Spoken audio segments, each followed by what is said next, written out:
Greetings and salutations. Thank you for lending an ear to the Voice of the Times for Tuesday, August 2, 2022.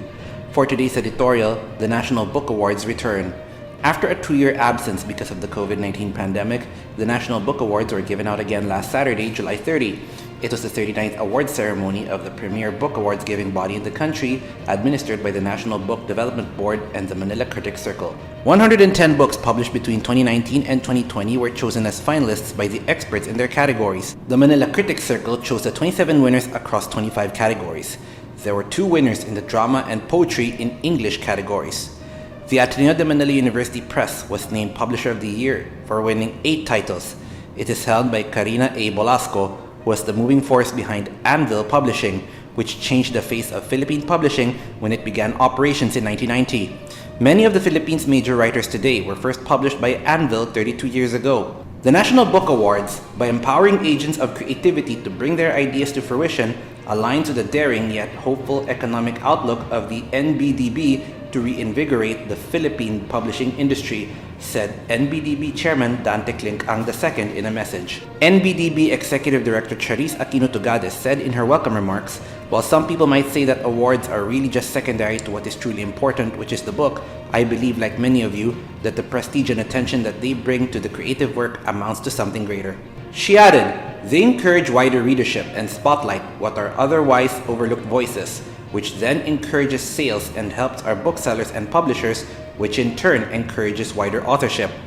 We are especially happy that Voyager and Other Fictions, the collected stories of Jose Dalisay of Anvil, won the Best Book of Short Fiction in English. This book gathers together all the stories in Dalisay's 4 books of stories, along with new and unpublished work.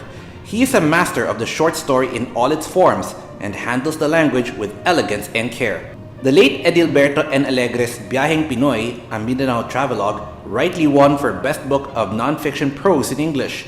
The book came from the imprint of Ateneo de Manila University Press.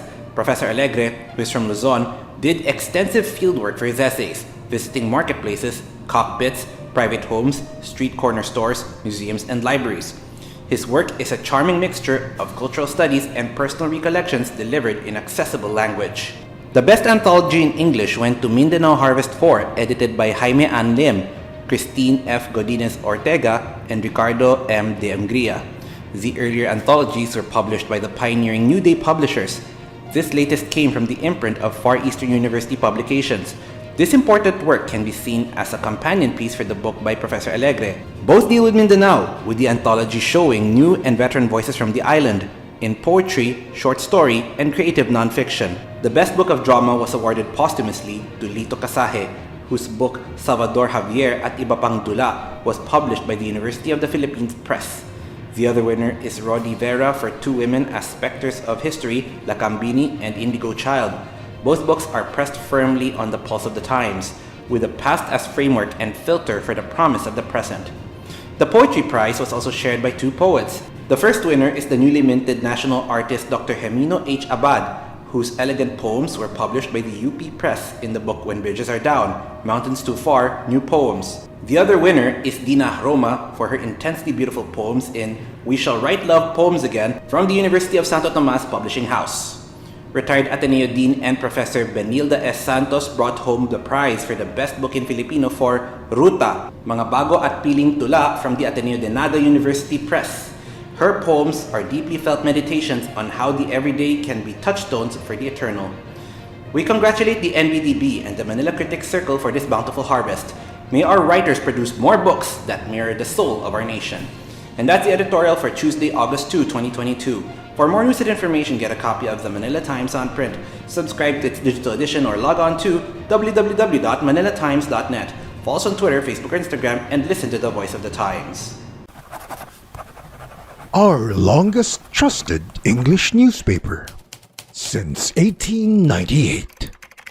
Now available digitally. Computer. Order the Manila Times Digital Edition. Subscribed. Get the Manila Times Digital Edition for less than 2 pesos and 50 centavos per day when you sign up for 1 year. The Manila Times, news source of choice, trusted since 1898.